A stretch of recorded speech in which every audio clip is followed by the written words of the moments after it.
do do do do do do do do do do do do do do do do yo, what is up, people? Welcome to Main Roster Recap. It is a brand new weekly show that will cover Raw and SmackDown, and this week I am very excited to get it going.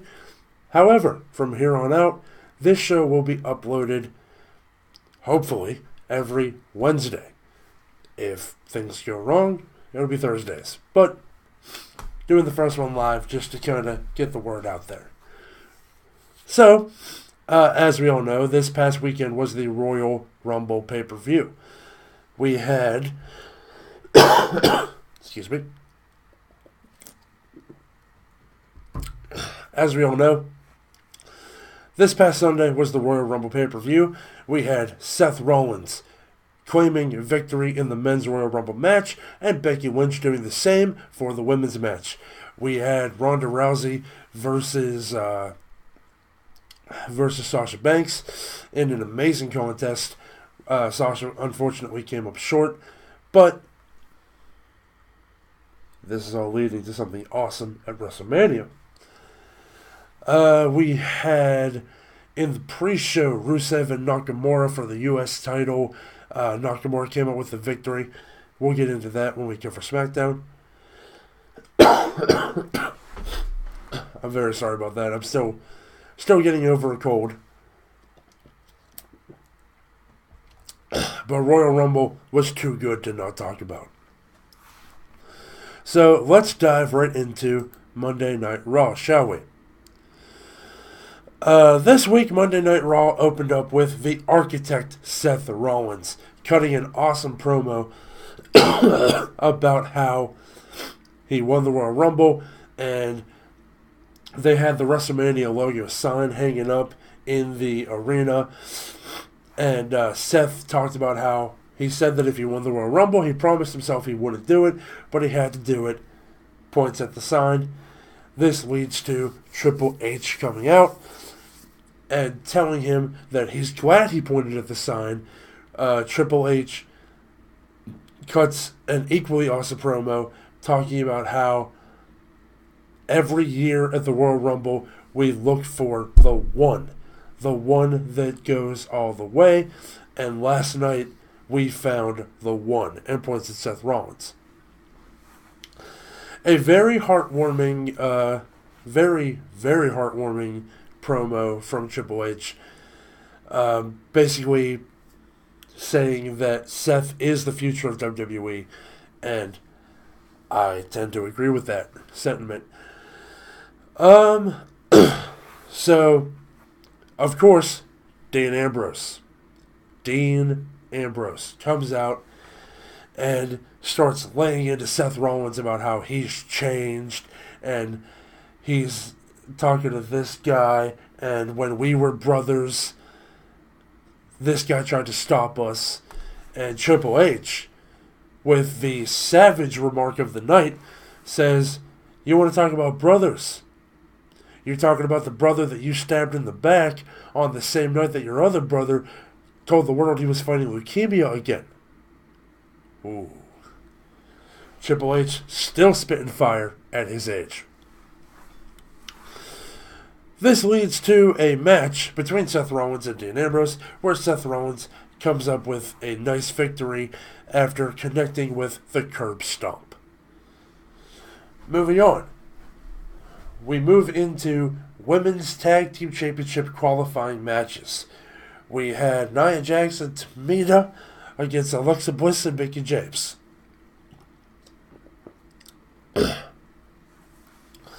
This was a nice back and forth contest between these two teams. Alexa and Mickie obviously look very good as a team, and Nia and Tamina do as well. Nia Jax and Tamina came up with the victory and have qualified for the Women's Tag Team Championship Elimination Chamber match next month. Next month? It's not February yet. In March at the Elimination Chamber pay-per-view. Is Elimination Chamber in March? I didn't look that up. I may have just messed all that up. I'll we'll figure it out. Um, when you go live, things sometimes get mixed up. We had a first time contest between Baron Corbin and Kurt Angle. Kurt Angle in the back cuts a promo about how Baron Corbin has been dunking him all this time. He was in the ring, and Elimination Chamber was on the 17th of February. Thank you, Sid. February 17th, Nia Jax and Tamina are the first team to qualify. We'll get into that. So the last time that Kurt was in the ring, he was beaten pretty badly. But on this contest, Kurt Angle looked awesome. He looked like TNA Kurt Angle. He looked like early WWE Kurt Angle. He is back in shape and he's looking good. But unfortunately, Baron Corbin was able to get the victory after dropping Angle with the Deep Six. And after the match, Corbin got back into the ring, laid on Angle with the End of Days. So, unfortunate, but these things happen. We move on to Finn Balor, the man who, despite a very valiant effort, was not able to conquer the Beast at the Royal Rumble pay-per-view. Finn comes down to the ring, acknowledges the beating he took from Brock Lesnar, says that even though he was beaten so badly, the only reason he was beaten that badly is because he made Brock Lesnar believe that he could defeat him. This prompts an amazing response from the crowd, but also prompts Bobby Lashley and his hype man Lio Rush to come down to the ring.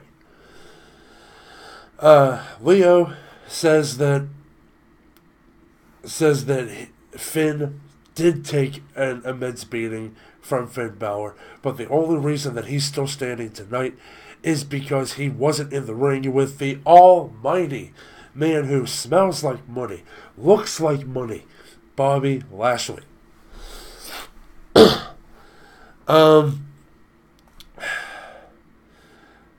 Balor makes fun of Bobby Lashley for only lasting 12 seconds in the Royal Rumble match, and Bobby lays him out. This is probably going to lead to an Intercontinental Championship match between Lashley and Balor. Since Balor wasn't able to topple Brock Lesnar, I think the next best thing would be the Intercontinental title. And the man deserves a title. He really does. Finn is so good at what he does. And the fact that he's not the Universal Champion right now really chaps my ass. But, like I said with the Kurt Angle thing, these things happen. It's all leading to bigger things. I have to tell myself that. So, you know. Moving on from the Finn and Bobby Lashley segment, we move into the Revival versus Zack Ryder and Curt Hawkins. The reunion of the century.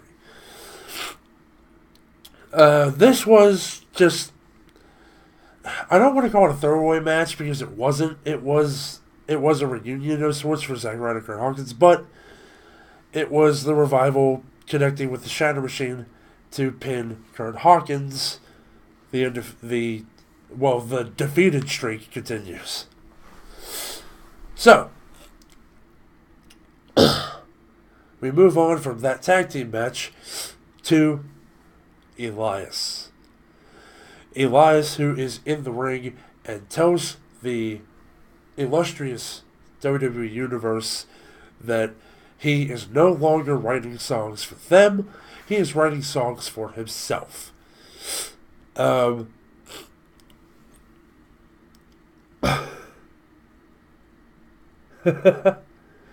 you, Timothy.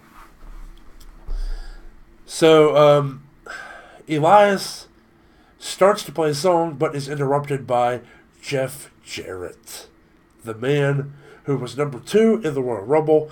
Elias was actually number 1, and Jeff Jarrett was number 2. So this was like a repeat of the Royal Rumble, but in an awesome way. Jeff Jarrett walks out onto that stage and says 3 words that I have not heard since I was a kid. When I used to watch WCW Monday Nitro, one of my favorite superstars was Jeff Jarrett. And it was because of something that he said every time he was out there that made me laugh. Because I was a kid. I loved the toilet humor that wrestling had when I was a kid. He points at Elias and says, "Listen up, slapnuts." I lost it. I was like, oh my god, this is taking me back to being a kid watching Monday Nitro. Oh god. The water is helping.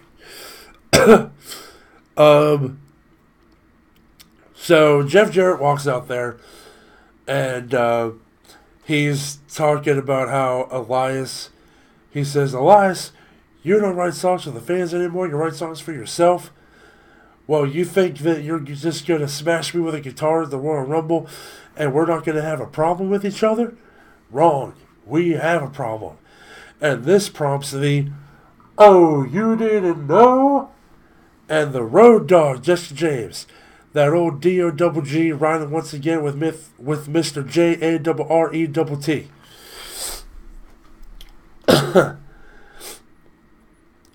Road Dogg and Jeff Jarrett go into the famous song by Jeff Jarrett, "With My Baby Tonight." And it's a good segment.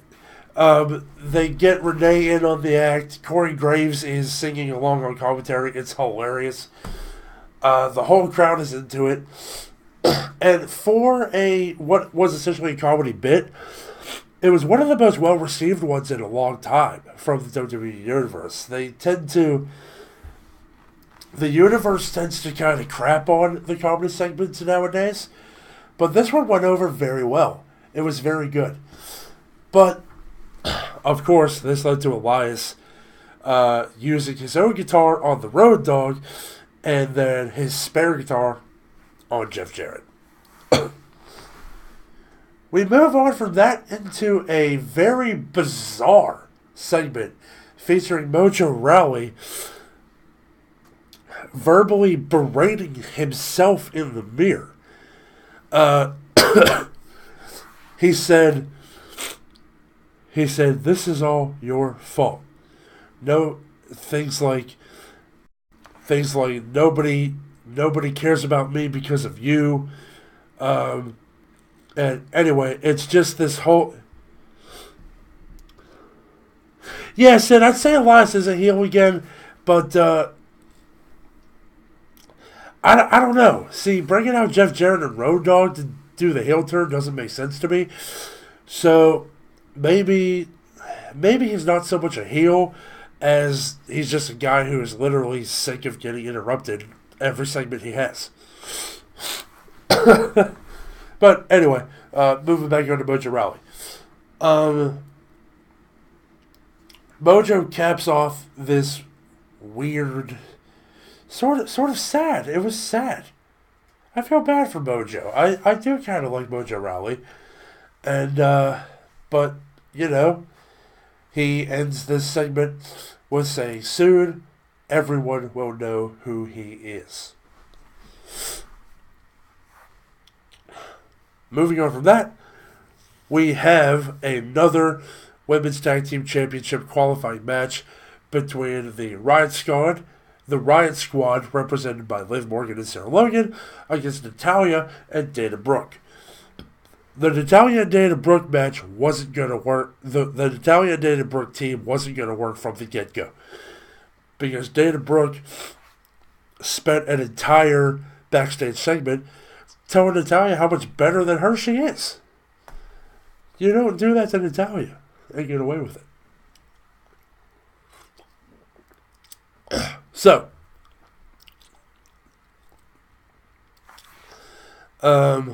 Liv Morgan and Sarah Logan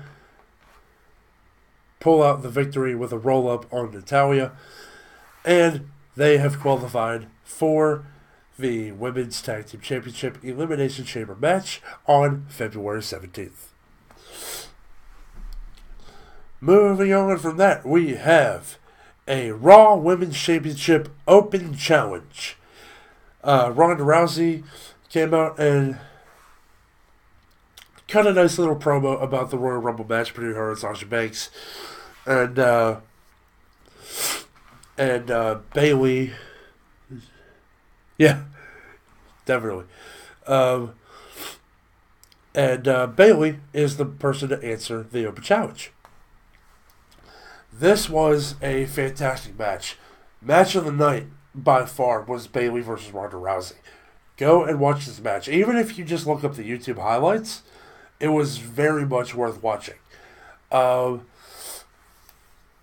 Ronda locked in the armbar on Bayley to get the win. So Ronda is still the champion. Hello, Val. This is my first time meeting you, actually. You've been talking to Tim this whole time.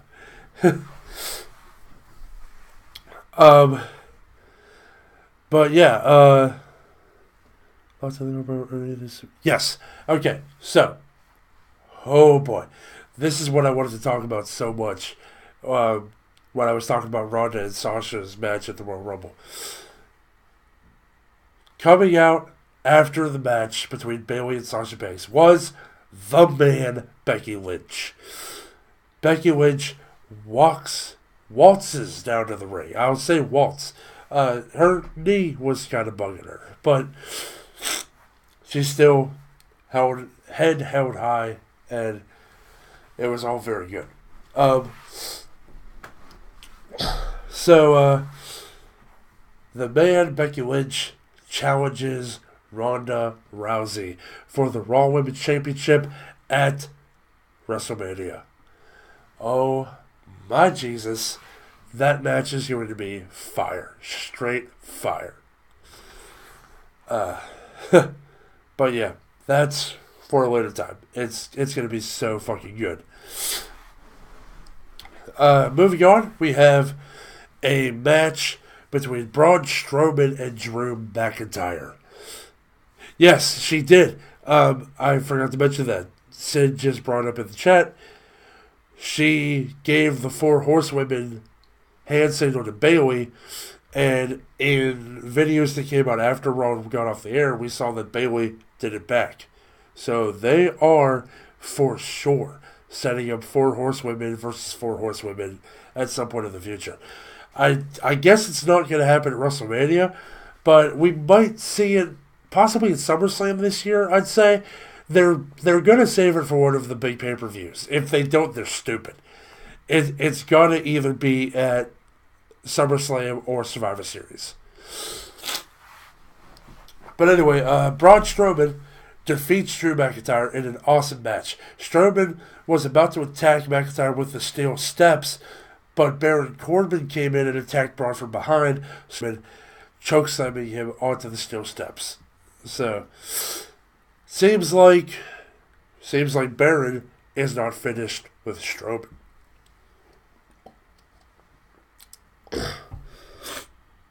I agree, Sid. The logical choice for the 4 Horsewomen versus 4 Horsewomen would be from the one and only master of the microphone, Paul Heyman. Him and Brock Lesnar come down to the ring. Heyman tells Seth Rollins to go to SmackDown and fight Daniel Bryan for the WWE title. Rollins comes down to the ring, punches Lesnar in the face, set up for the curb stomp, but Lesnar reverses into an F5.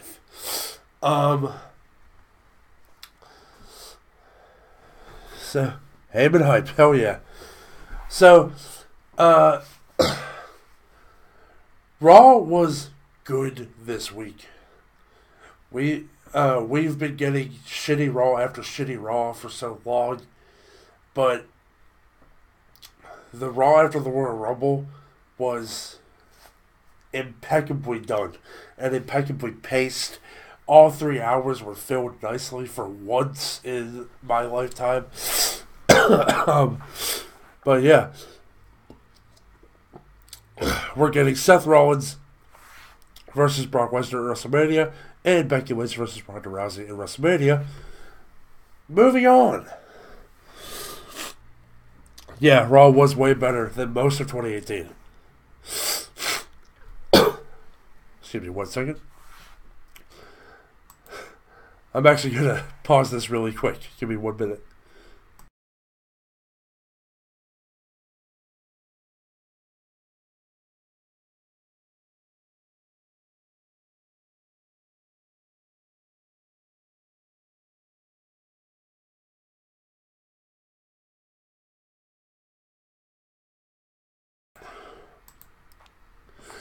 Okay, we're back. Sorry about that. Moving on to SmackDown Live. Let me get my little thing up here. Okay. SmackDown Live kicks off with some,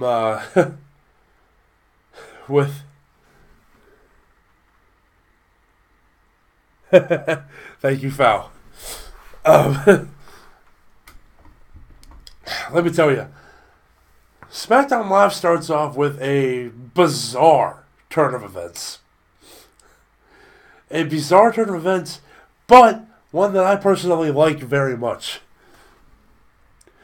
We had a United States Championship match between Shinsuke Nakamura and none other than R-Truth.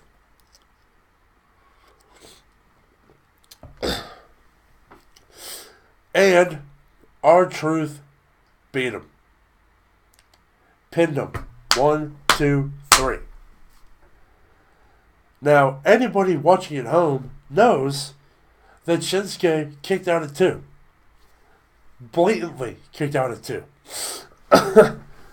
However, this leads to Rusev coming out and challenging R-Truth to a United States Championship match right then and there.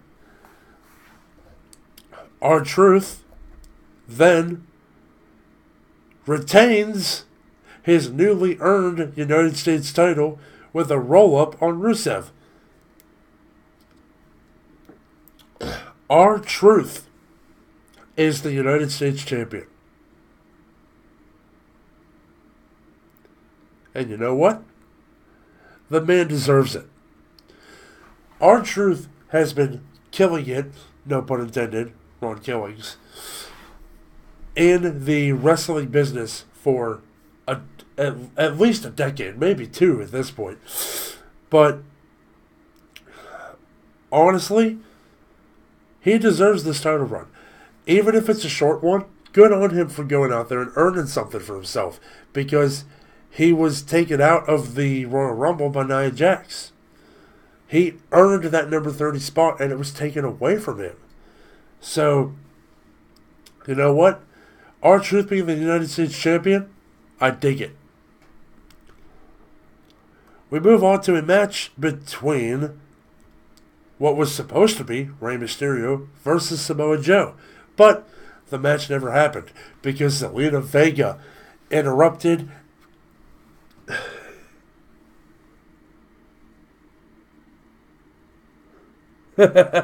Definitely.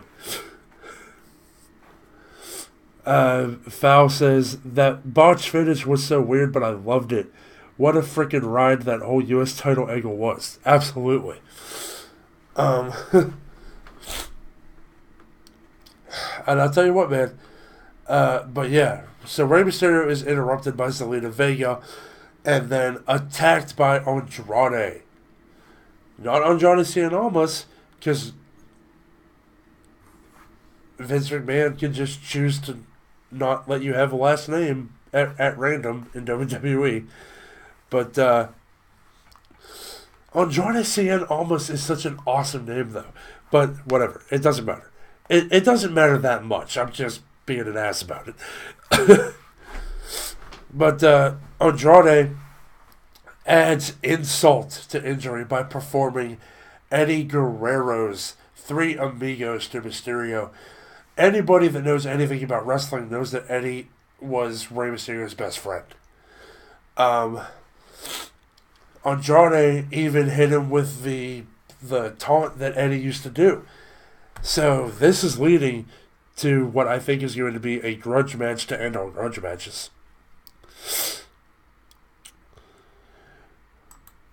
We have Luke Gallows and Carl Anderson upset at what happened to R-Truth after he was attacked by Shinsuke and Rusev together. They challenged Rusev and Nakamura to a tag team match. I assume next week, but apparently, I guess at some point down the road, Shinsuke has accepted this challenge.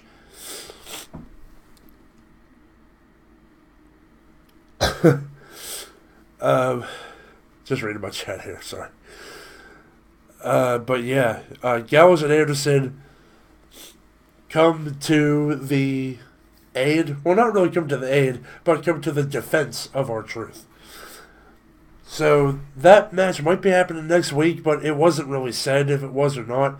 But I assume that it's happening next week. Gallows and Anderson, the Good Brothers, versus the, as Rusev put very, very plainly, one time only team of Rusev and Shinsuke Nakamura. We move on to Mandy Rose, who explained that she hates Naomi because Naomi called her weak on an episode of Tough Enough from 2015. Anybody else surprised that she's holding a grudge from 4 years ago? I'm not. However, we did find out that Mandy and Sonya have been invited to the Women's Tag Team Championship Elimination Chamber match. So, we got 3 out of 6 teams confirmed for that match. So that's cool.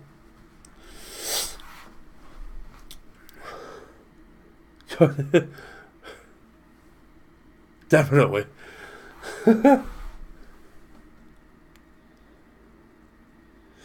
Yeah, Sid says, gonna be good to see 3 NJPW guys in the ring.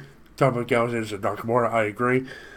Foul says, way to hold them grudges. Absolutely. Nerdy Mark says, continuity. And continuity has not existed in WWE for a long time. But I'd say that it is getting better. But yeah, we move on to a segment from Shane McMahon and The Miz, the newly crowned SmackDown Live Tag Team Champions. Super lucky of The Miz to have the greatest wrestler in the world on his team. Good on you. But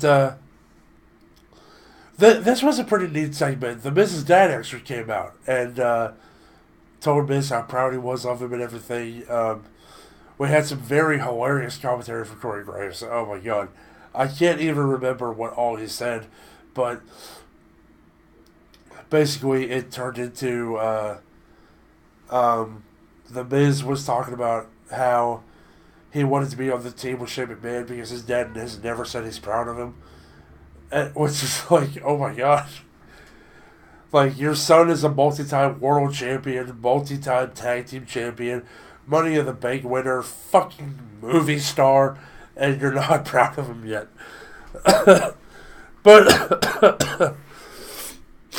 But Miz's dad comes out, says he's proud of him, and all is right with the world.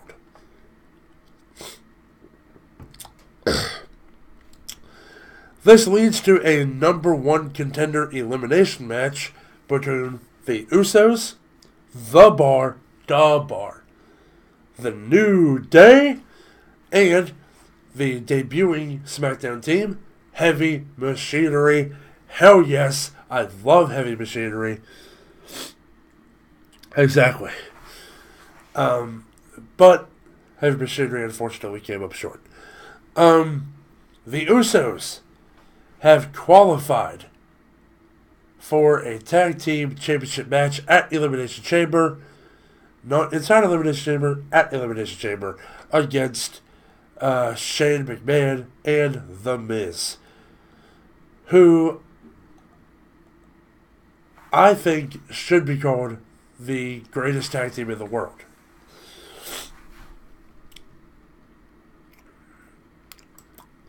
So, we move on from that to a segment from Daniel Bryan and his new friend. Daniel Bryan and his new friend, Eric Rowan. Did he just say Eric? Yes, I just said Eric Rowan. Eric Rowan actually came out and helped Daniel retain the world title at Royal Rumble. And I'll tell you what, I'm interested to see where it goes. I believe Luke Harper is still injured, so to have Rowan do something on SmackDown makes sense. I really like it. I hate it when somebody in a tag team gets injured and then their partner who's still good and still cleared just ends up in purgatory until their partner is healthy. That sucks. But anyway, Daniel Bryan comes out and of course immediately starts laying into the crowd about how fickle they all are. Fickle, fickle, fickle. And talks about how the world championship is a symbol of what did he say? He said it's a symbol. Well, basically, he just lays into how it's not good for the earth. And Daniel Bryan is the newly crowned evil eco-warrior. So he debuts and I'm sorry, I hope that I don't get copyright flagged for this, but my God, you need to see this thing. You all need to see this thing.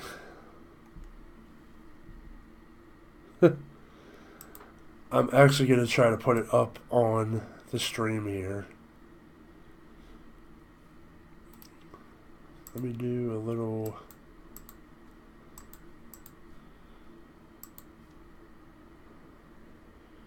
Try to do a little on-the-fly photo editing here. So, Daniel Bryan walked out to that ring and had Eric Rowan take out of a bag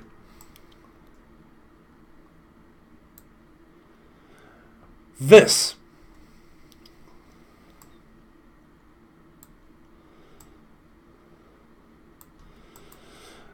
This, ladies and gentlemen, is the new 100% sustainable hemp WWE World Championship title belt. And let me tell you, I love it. This is so ridiculous. It's so amazing that it's like it's ridiculous, it's over the top, and it's exactly how wrestling should be. I am a huge mark for champions bringing out custom titles. I always have been. Even when it was the stupid spinner belt, it was fun. It was fun. But I'll tell you what, this leads to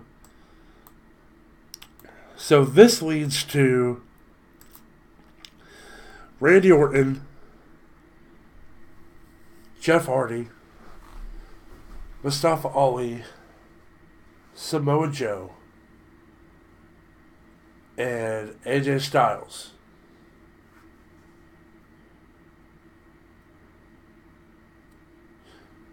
coming out to the ring. Well, kind of, yeah, they all did wind up in the ring at some point, and talking about how they should be next in line for a world title opportunity. Obviously, AJ has a strong case because he was cheated out of his match by Eric Rowan. But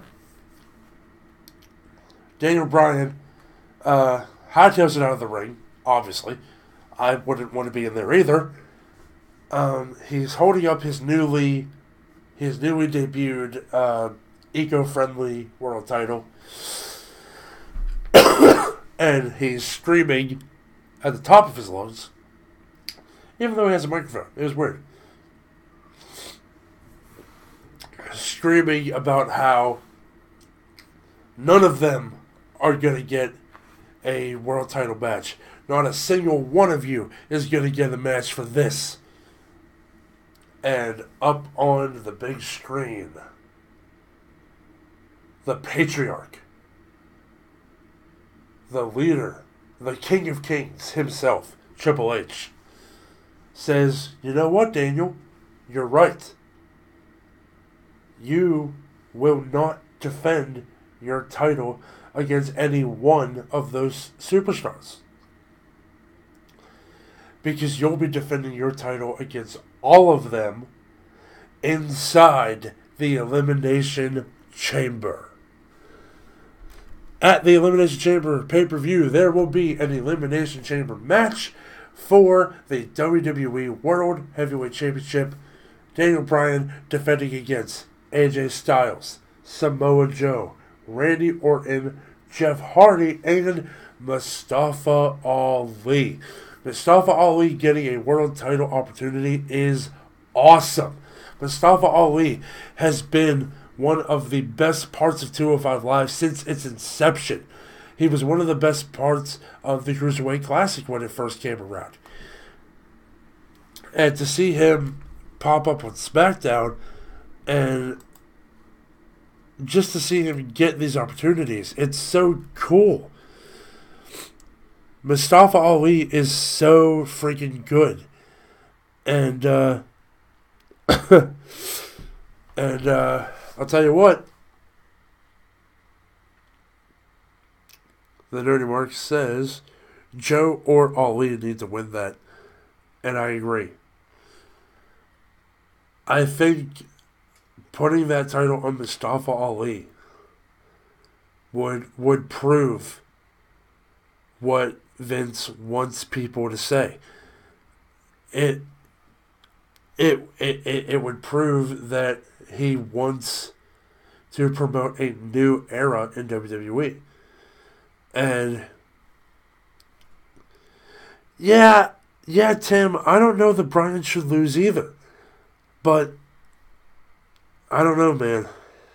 I don't know. I think Ali winning at Mania would be amazing, but yeah, I think depending on how Mustafa Ali performs in the Elimination Chamber match,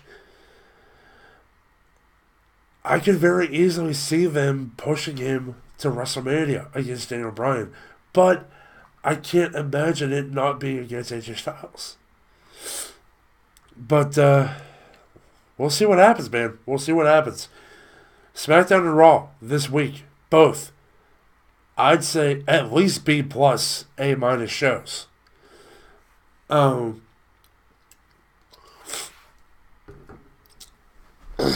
tell you what. Yes, that Mania moment would be PR gold.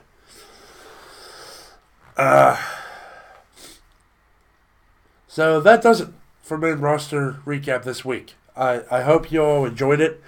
I certainly enjoyed doing it. Like I said, this will continue to be uploaded on either Wednesdays or Thursdays every week. I wanted to bring back some main roster talk to the Armbar Audio channel because as I've continued to watch, it's been getting better and better. And I know for a long time, we were kind of turned off on talking about main roster at all because it was just so god-awful. But it's getting better.